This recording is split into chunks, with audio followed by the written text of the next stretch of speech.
Hey guys, let's talk about tonight's episode of Scandal, and I enjoyed it. There was a lot of little stuff going on in this episode. We finally got to meet the grandchildren, and they're not too pleased with their papa or their mama.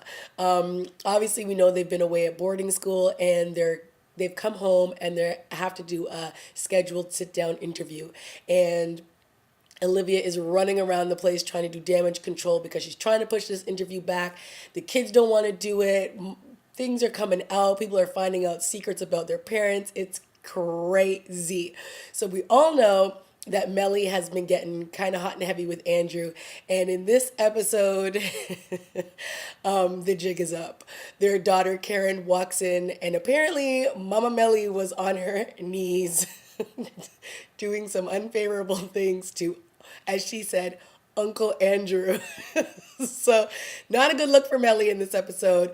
Her daughter was just, shut up, get out of my room, da da da. I'm not doing this interview. You're a liar. You're the one who's been cheating on dad this whole time. And here I thought dad was the one.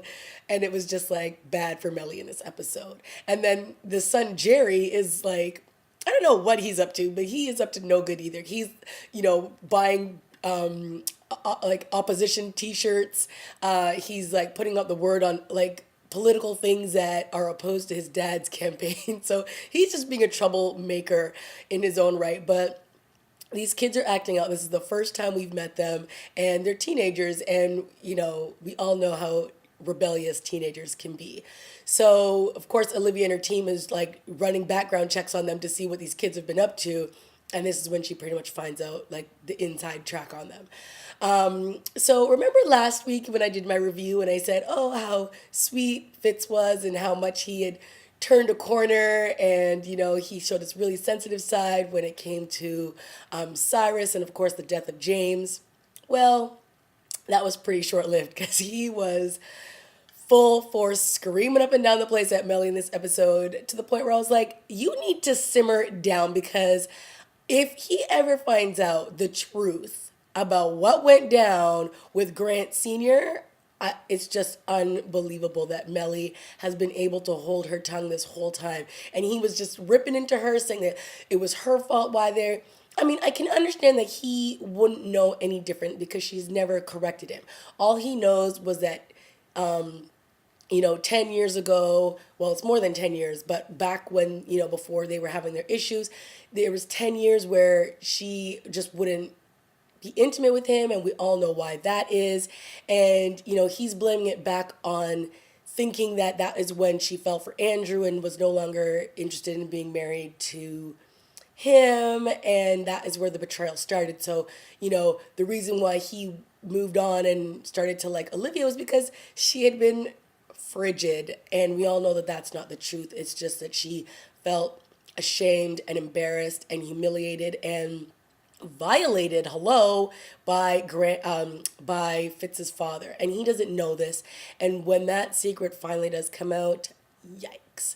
Some other stuff that was going on in this episode, of course, was Mama Pope is off and trying to, solidify this deal with this terrorist, Ivan or something like that. And they had this partner who B613 has now grabbed and is torturing to try to find out information on this guy, Ivan. And of course, that Jake is at the helm, and he has been like, first of all, he looked really good in his suit when he went to see the president, and he was ripping a strip off of a few people in this episode. I liked when he went into the Oval Office and he was like, what, you want your ball back? Because Fitz was asking for the guy that he was torturing, and he's like, it doesn't work that way. Basically, you are just there to smile, hold babies, shake hands, and I'm here to do the hard stuff, the dirty work. I decide if we go to war. I decide this. And I was just like, somebody's turning into Mr. Papa Pope. So it is just crazy to see this transformation of Jake, and I'm really liking it because he's just so assertive and he's aggressive, and he just means business. And so when he's done trying to rip a strip off of Fitz, he heads over to see Rowan, and he's at the Smithsonian working on something, and he comes in and he's basically telling him to stand down. He doesn't want him doing any kind of behind the scene business with his former employees of B613, because Jake is finding out that he's been in contact with a few of these different people and some of these different departments. And Jake is just letting him know that he is fully in command and he doesn't want him getting in the way. And then, of course, Rowan, Papa Pope, proceeds to rip a strip off of Jake, and he's like, "You are alone. Like, that is the thing about this job. You came here to remind yourself that there's somebody out there who is like you, which is me. But I'm not you. You will never stand in my shoes. You are alone." And he just like rips a strip off of Jake, and Jake stands there and goes, "Thank you for reminding me that when the time comes for you to be killed, I have to do it myself." And I was just like, oh man, this show. So yeah, Jake was not very happy in this episode. And then I forgot to mention this, when he went to see Fitz and they were yelling and screaming at each other, Cyrus walked in, and we all know that Cyrus is literally the one who put in motion B613 going after James, because he was trying to shut down this investigation that was about to come out with regards to Sally Langston's husband getting killed. And as a result, the reporter, the NSA girl, and of course James were murdered because of it. And Cyrus literally is the one who went to Jake and said, "You need to shut this down," and that is why his husband is dead. And of course, when Fitz is hearing this, again, Fitz is just in the dark about all this stuff that's going on. So when Cyrus basically tells Fitz that he pretty much, Jake just did what he had to do because he serves at the president. He serves for the pleasure of the president. It's like, yep, just like everybody else who's selling a piece of their soul, who's losing pieces of their hearts, and everybody does this for the Republic. So James's death will not be in vain. It'll be for the Republic, I guess. And of course, we had Olivia running around in this episode, hiding that baby bump, and talking to the kids, trying to talk the kids off the ledge, trying to talk to Mellie after Mellie was just caught coming out the room with her clothes almost off after she got catched by her child. Oh my goodness. And of course, it's just so hilarious that Olivia, one will go to Andrew and say, "You need to stop this. You need to stay away from the first lady." And then she'll go up to Mellie and be like, "You need to stop this. And it's like, Olivia, pot, meet, kettle. And that's exactly why Andrew says people in glass houses. It's like, yeah, you really can't say anything. However, Olivia is not running for president. She's not the first lady. She is, she's the campaign manager, where Mellie has to act a certain way. So when her daughter walks in and catches her in the middle of some fooling around with Uncle Andrew, it is not a good look. So, of course, like I said earlier, Fitz rips a strip off of Mellie and is just horrible in that scene. And then he turns and yells at Olivia again. And then Olivia, who gets a phone call from her mom, I know I'm jumping all over the place, but gets a phone call from her mom, and her mom's basically like, "You're the help." You're like the maid. You just come in and clean up messes. And I'm just like, uh-oh. And it kind of reminds me back to that episode, like way back in season 2, when Fitz gets shot and Olivia's having this flashback moment, and they're standing in the garden and she gets upset and she's just like, or before that scene, she says, I'm like, she refers herself to Mrs. like the whole thing that went down with the president like several years ago, and that she's like the help, she's the maid, and she's like, the living slave that is having sex with George Washington, like just all this Sally Hemings stuff, you know what I mean? So it was just one of those reminders again that, yeah, it's not a good look on Olivia to be yelled at, to be snapped at by Fitz, and then, come in and clean up his messes all the time. And she just gets treated like crap constantly. So, her mom, she was like, "You're a terrorist." And she's like, "Well, I'd rather be that than be you, who's like a slave to these people." I was like, wow. Yeah. So, of course, Adnan was terrified of Mama Pope, but it was pretty much all a plan to just get into Olivia's office, to be alone with Harrison so that she could drug Harrison and steal all these files off of Olivia's computer. I'm like, come on, people. Don't we know that this woman's shady? And the fact that she's acting like she has no... Like, I get that she probably is terrified of Olivia's mother, but it was a little too easy for her to be like, oh my God, I'm a damsel in distress and I need to get out. It's like you knew who you're getting in bed with. So, the fact that it was sort of a ruse this whole time, it makes me kind of, I like that better than it sort of being like, oh my gosh, help me. I'm like, I'm scared. It's like, well, you know who this big bad woman is, so deal with it.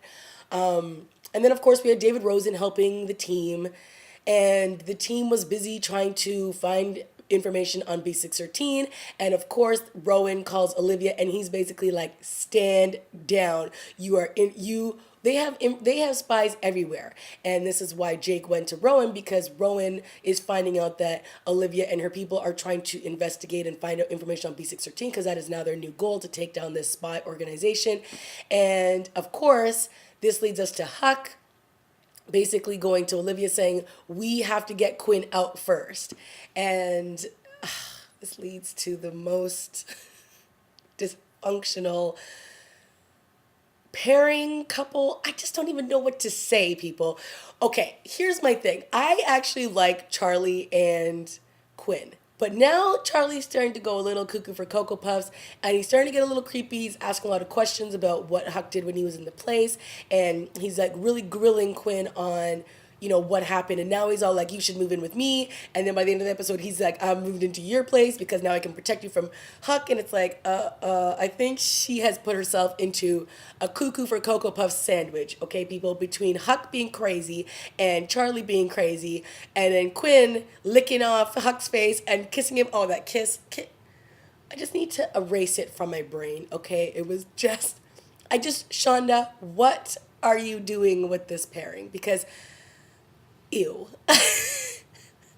No. I actually like Charlie and Quinn better, and them arguing while they're drilling into this boy who was supposed to be working for this Ivan guy was quite hilarious. But, I just don't know. Huck is deranged. Quinn is a little off the reservation right now, and Charlie starting to get the stalker syndrome happening, and that's gonna creep me right out if he goes full throttle. So yeah, like there was a lot of little stuff going on in this episode, but it was kind of like, oh, and let's not forget that Fitz finds out, of course, that Mellie is sleeping with Andrew, and he goes into one of the offices and decks Andrew in the face, which is awesome. But yeah, I'm like, Fitz, you need to sit down because you are not an angel, my friend. Hilarious. And then, of course, by the end of the episode, Olivia is once again standing up for herself, and she's like, I'm not the help, because her and Cyrus have this really good scene, and she's ready to storm out of the White House, and he's like, you need to go back. He's like, I need to leave because I need to, get away from this scene right now, because he's still so devastated about James, and because he tried to attack Jake for basically being the one who killed his husband, and he's just emotionally drained. So he's like, Olivia, I need you to go back in there, because not only are you saving, the president from his dysfunctional family, but you're saving the country. So of course all this weight is on her shoulders. So she goes back into the office and she gives Fitz the what's it. He's like, oh, I'm sorry, I didn't mean to, yell at you because my anger crossed over. I was like, boy, you need to stop all that nonsense. And she was like, listen, I'm at work. She's like, you need to go and fix your family problems because that's your business. It has nothing to do with me. You need to fix your problems. And I'm at work. I need to do my job. And I was like, that's right, girl. You snap that neck. But it was hilarious. So Olivia is back on track. She means business. And just as the Grant family is about to go on and do this interview, Fitz takes Mellie's hand, because that is what these two do. They are a team, and without anything else, if there's nothing else, these two are a team. Like, they will do whatever. And of course Fitz said it right.